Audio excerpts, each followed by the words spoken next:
But first, my thoughts at the end of day 29, America in shutdown. All right, we know too many Americans continue to die today of the novel coronavirus, but we also witnessed the flattening of the COVID-19 curve. And thus, it was not surprising that we heard the strongest indication yet that the White House is ready to greenlight a reopening of large parts of the country. The plans to reopen the country are close to being finalized. Certain states, as you know, are in much different condition and in a much different place. It's going to be very, very close, maybe even before the date of May 1st. I think we're talking a couple of days, if I could read between the lines there. Now, it's clear that the president never contemplated mandating a one-size-fits-all approach to reopening. He didn't do that for the shutdown, after all. He let states decide, because that would be insane, because New York is not the same as other states. Remember, it was 2 weeks ago that Governor Cuomo and health experts were fear-mongering that the entire nation would soon look like New York. These horrific images of refrigerator trucks lined up outside hospitals coast to coast. Of course, that was insane, and we called it out at the time because we knew that was not correct. For weeks, we've also told you that the COVID models were all wrong. The mortality numbers are far below, thankfully, initial projections. Projections that we have to remember spurred governors to institute these stay-at-home orders in most of America. I think it's fair to say that closing businesses and schools undoubtedly both saved and ruined lives. Throughout the crisis, ordinary citizens and courts are now starting to challenge and reject some of the heavy-handed and arbitrary moves by state officials. Michigan Governor Gretchen Whitmer, Kentucky Governor Steve Beshear, both Democrats are coming under increased scrutiny for their recent shutdown moves. The Angle has urged the state houses in both states to come back into session to challenge these actions.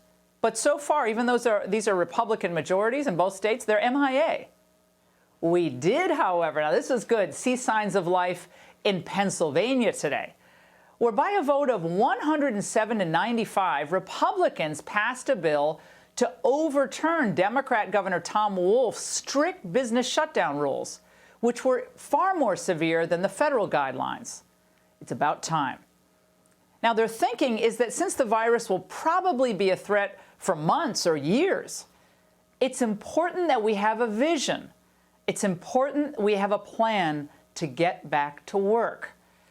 California Governor Gavin Newsom thinks he has a plan to get his state back to work, kind of, but could it actually be a plan to avoid a return to normalcy? Well, in the Golden State, more than 780 have died due to the coronavirus. And as tragic as any and all loss of life is, and it sure is, that figure is astonishingly low for a state of 40 million people. Now compare that to the numbers in New York, a state with half the population and more than 10 times the COVID deaths. Yet today, Gavin Newsom insisted that the state could only begin to reopen if 6 distinct conditions were met. They're quite involved and perhaps not realistic. We're going to get into more of that with Home Depot co-founder Bernie Marcus. Oh, by the way, we hinted at this with Hannity. If, like me, you really miss Major League Baseball or the NBA or other professional sports, college sports, you're looking forward to college football in the fall like I am, well, don't look for any hope from Gavin Newsom. Large-scale events that bring in hundreds, thousands, tens of thousands of strangers all together across every conceivable difference, health and otherwise, is not in the cards based upon our current guidelines and current expectations.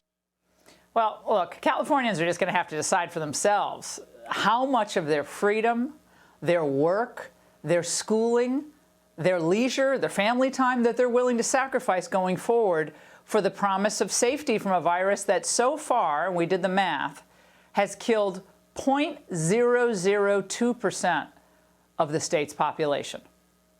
And those are my thoughts at the end of day 29, America in shutdown.